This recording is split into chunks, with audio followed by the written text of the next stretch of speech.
me shift gears. I've been working with Jonathan Escobar, who had worked at Procter & Gamble until recently. Now he's with a company called Hartman, and he's been following us online pretty closely.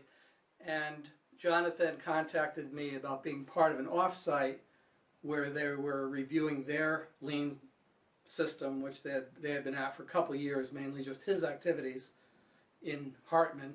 And he also wanted to bring in David Hanna. David was one of the pioneers of self-sufficient work teams at Procter & Gamble back in the 1970s and 1980s.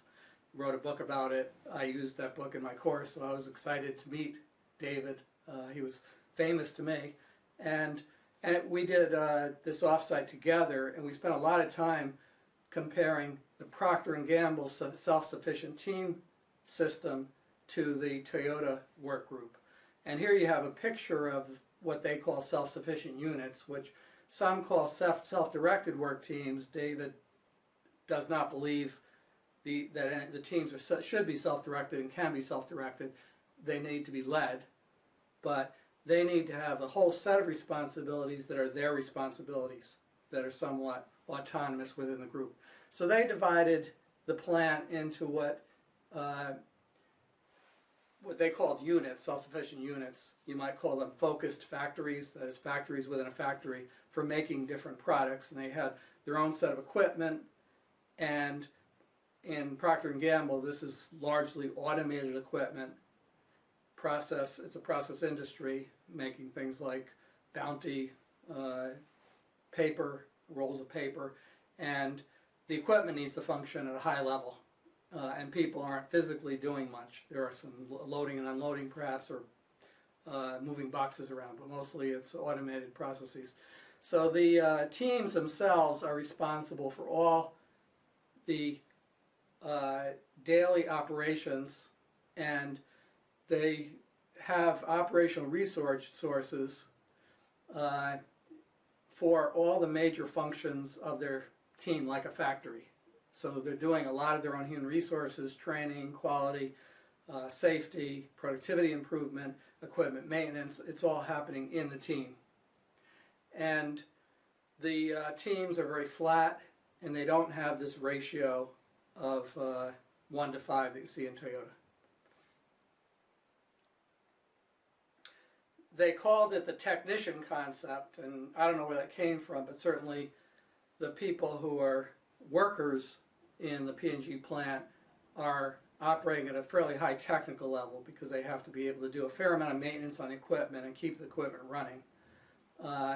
And you can see all the different things that the work group does: administering quality, preparation of the line, technical work to improve upon the line, project coordination, etc., etc. So they're basically running this factory within a factory. And one of the interesting things is that they see this set of responsibilities within one of these self-sufficient teams not as job assignments, but rather as a career progression map. That is, that people over time learn as many of these skills as possible. But it always starts with mastering one operating area. And again, David felt very strongly that in the plants he mentored, he didn't want people just flitting from job to job, learning them superficially. He wanted true mastery, which typically meant about 3 years in a position before they moved to a different position. And as they became more capable, they were given special coordination responsibilities for an area. For example, they might be the safety coordinator or the maintenance coordinator. And he found that the more people had these coordination roles and skills, the more effective the work teams. Now, he had success like the best lean plants. That is, taking, for example, a plant in Germany that was the worst in the world in quality and uptime of equipment and productivity, and turning it into one of the best in the world over a couple of years by setting up this self-sufficient team system. So obviously he believes in it, and he's seen it work. Well, it's interesting. Mastery means mastery goes back to, you know, the craftsperson. I mean, we're moving back. Exactly, and that's the basis of Toyota. They never left the craft system model. So in that sense, we wrote a paper comparing P&G to Toyota, and we found much more in common than different, including this idea of mastery.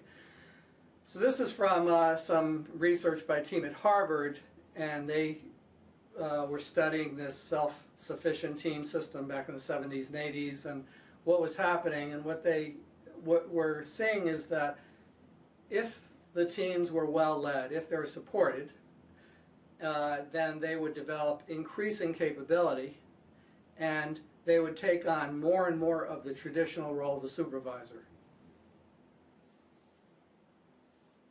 Now, in the meantime, the supervisor has less and less to do because these daily activities are being performed by the teams. And what the best teams, the best plants evolved to is that the group leader became a manager of interfaces. So we're going to introduce a new product. We need to interface with engineering, with maintenance, with outside vendors. That became the group leader's role. We have a safety program. We need to interface with the safety department. That becomes a group leader role. So the group leader is really managing on the boundaries. And in Lean, one of the things we say is that most of the waste is at the boundaries. So if you have group leaders who are managing with each other at the boundaries directly through direct contact, you have really kind of an ideal system for coordination. And he quotes Deming, who says managers should be working on the system, team members should be working in the system. What's going wrong at the team interfaces? And then he asks the question, how much does this cost?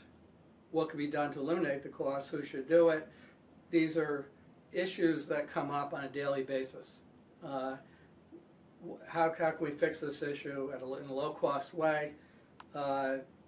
There's the self-sufficient team plans tend to be the most profitable. And then he asks the question, are the managers developing the work team, or are they assuming they are developed? So David, like me, has seen many, many cases where a company implements self-directed teams, and what they're really trying to do is to reduce headcount, reduce overhead. So they eliminate layers of management, and then you end up with this one manager for 40 people, and they say, we're flat. We have empowered our workers. But they haven't developed their workers. They haven't developed teamwork. They haven't developed the roles and responsibilities. So they don't have the skills, roles, responsibilities, motivation. All they have is one manager, one supervisor who's running around fighting fires trying to keep things running with very little help. So this is not, we're not advocating a flat organization for the sake of a flat organization, but really an organization in which people are developed and empowered, and the people who are closest to the process have the skills to observe, smell, sense problems, and respond and improve the equipment in this case. So then Jonathan has come into the picture, and he came into the picture because he was hired in the Barcelona plant of Procter & Gamble, and by coincidence, for his luck really, it was just at a time when Procter & Gamble was intensely benchmarking Toyota, and Toyota and Procter & Gamble agreed to joint benchmarking. I believe it was mostly Procter & Gamble benchmarking Toyota. And Toyota sent some senseis, and they taught him some things. And he was in the middle of that, and he was a manager of part of the Barcelona plant, which was a very poor performing plant. And he was learning both the technician system of Procter & Gamble and the self-sufficient team system, and he was also learning the Toyota production system and figuring out how to put them together. And there were a lot of people working on how to put them together.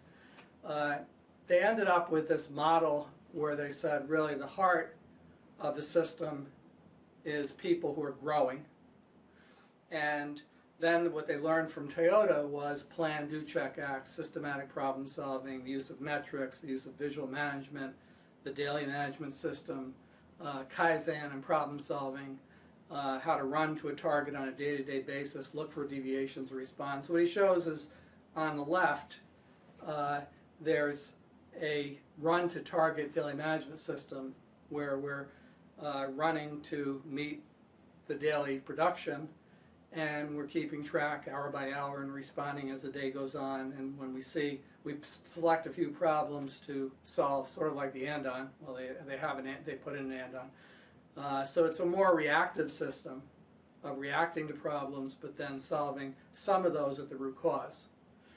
And then to the right is Kaizen and problem solving, more like the improvement kata, which is how do we meet targets for a higher level of performance. The equipment runs 80% of the time instead of 75% of the time.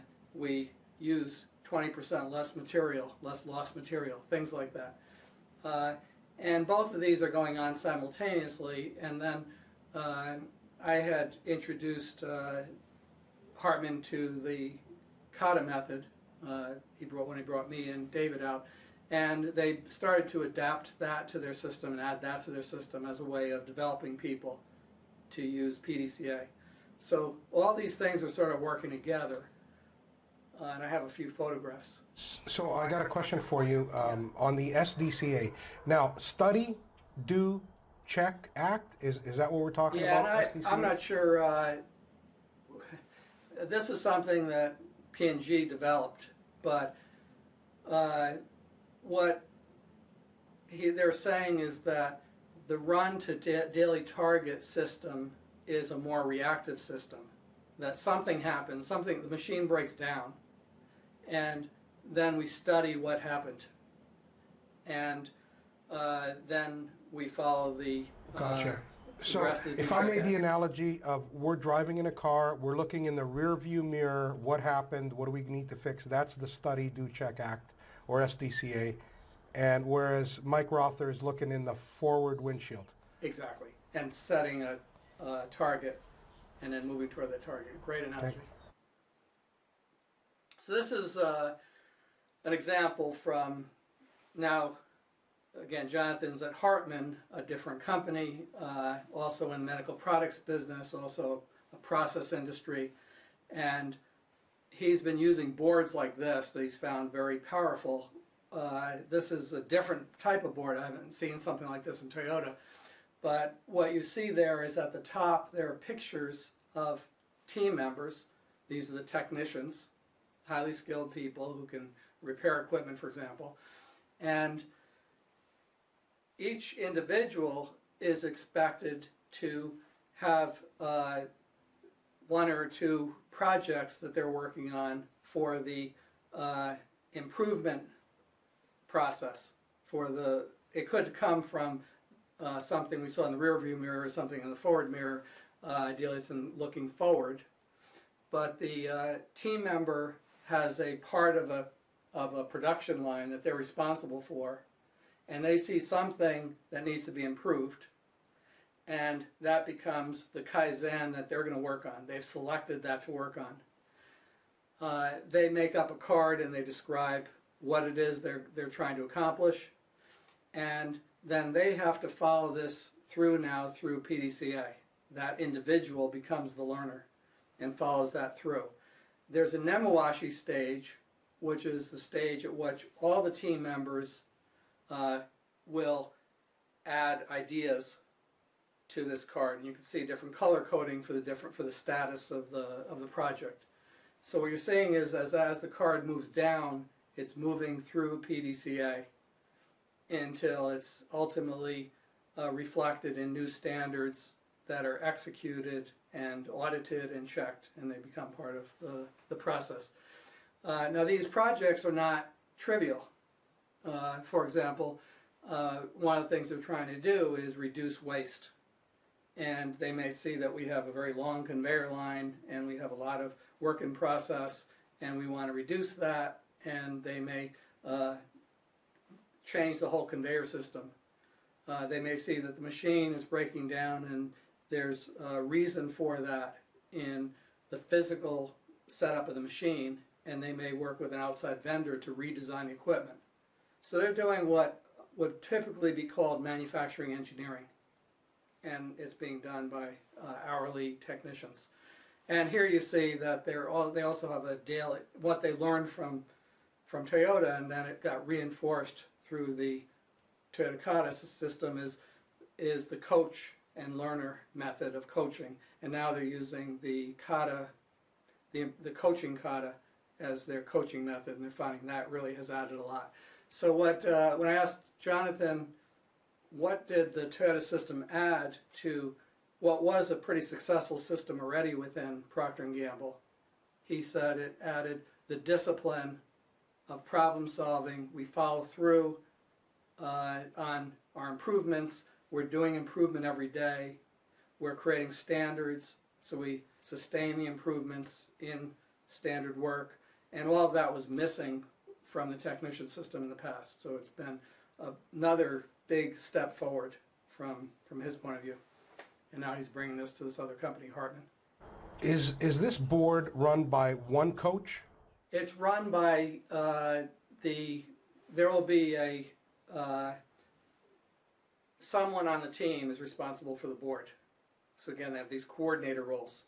So in their terms, it would be a coordinator who also has some technical responsibilities. In Toyota's case, it would be a group leader. So when I compare the two, the Toyota system is more heavy on leaders with defined responsibility, the group leader and the team leader, whereas the Procter & Gamble system is more dependent upon distributed responsibility, distributed leadership across the team. And one of the differences is that Procter & Gamble is in the process industry, and Toyota still is in the discrete parts manufacturing industry for the most part, although they have paint and they have some processes. So in this process industry, the people who are monitoring the equipment often have the time. They're not tied to an assembly line. They have the time to do other things.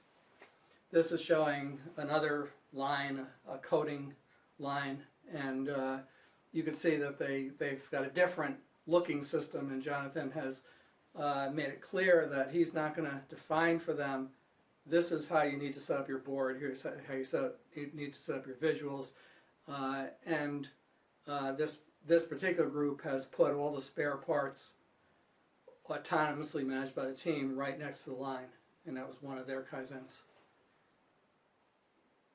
And this is Jonathan coaching a technical leader who's at a daily management board. Again, this is the run to rate board, and this would have lots of information, including the standards for the equipment, so some very detailed technical information.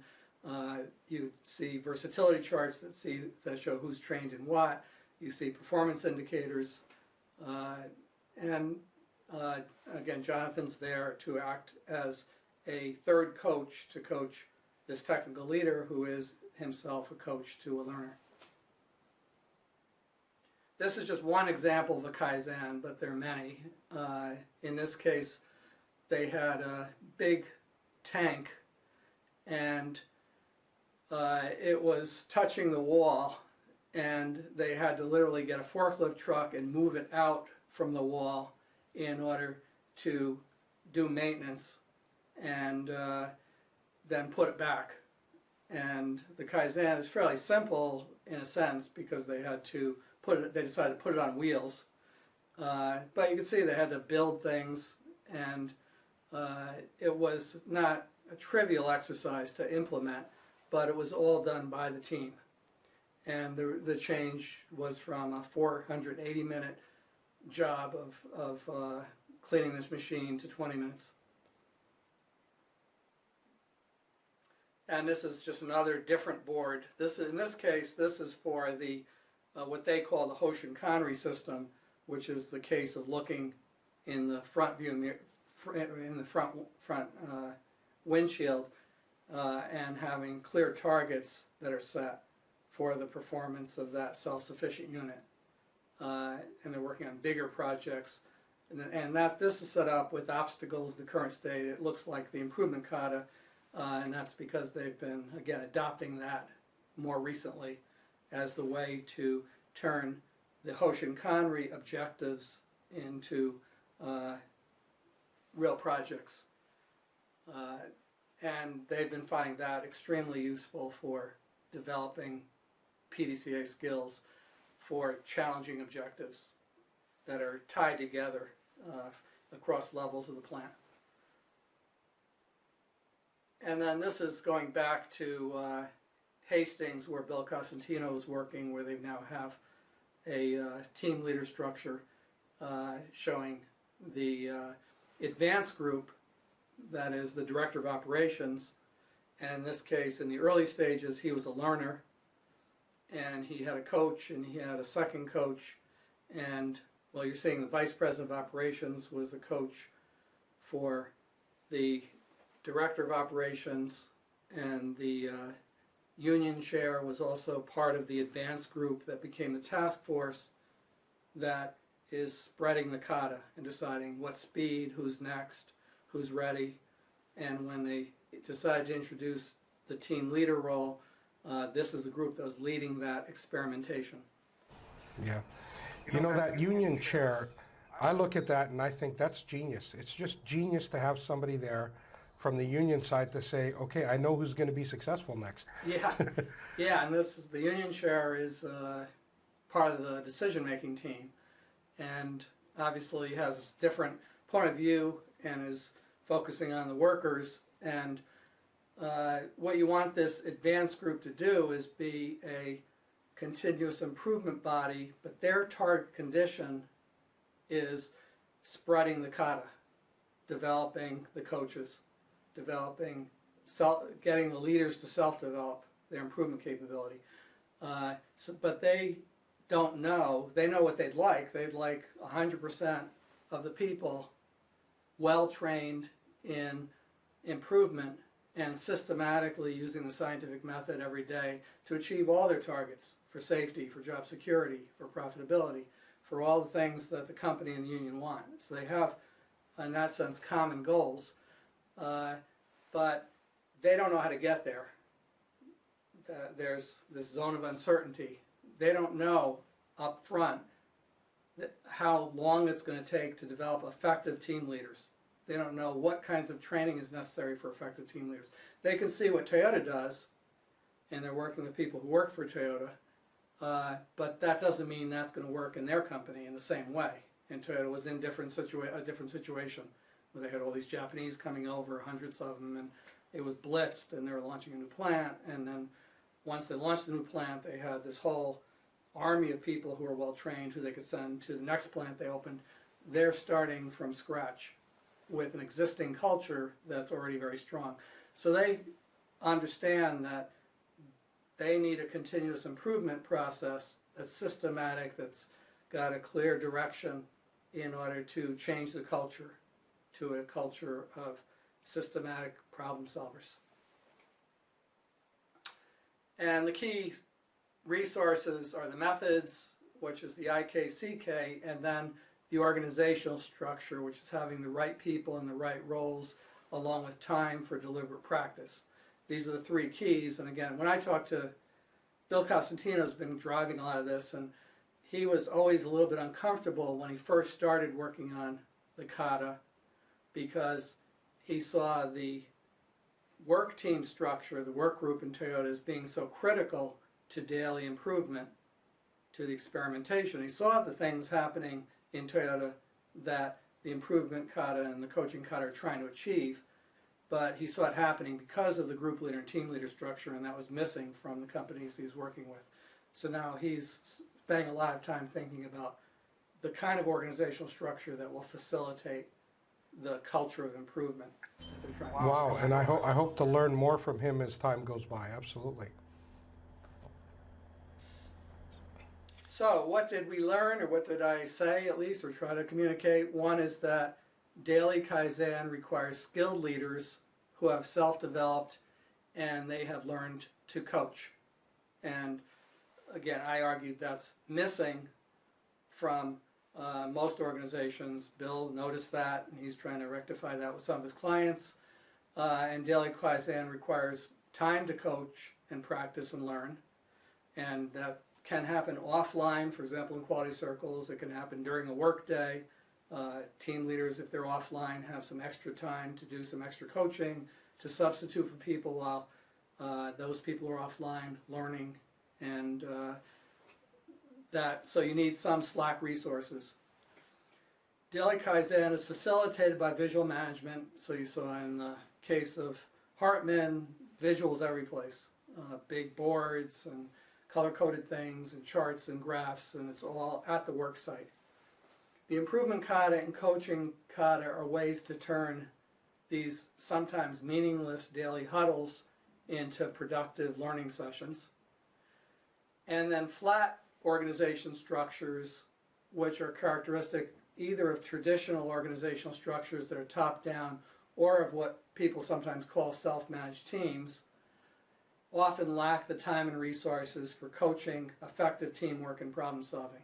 And that was something that David Hanna felt very strongly about when he was at P&G, and he personally would make sure that there was a huge amount of effort placed on developing people. And combining some form of work groups with lean methods and a sufficient concentration of leaders who can coach improvement is the winning formula. So somehow you have to get there.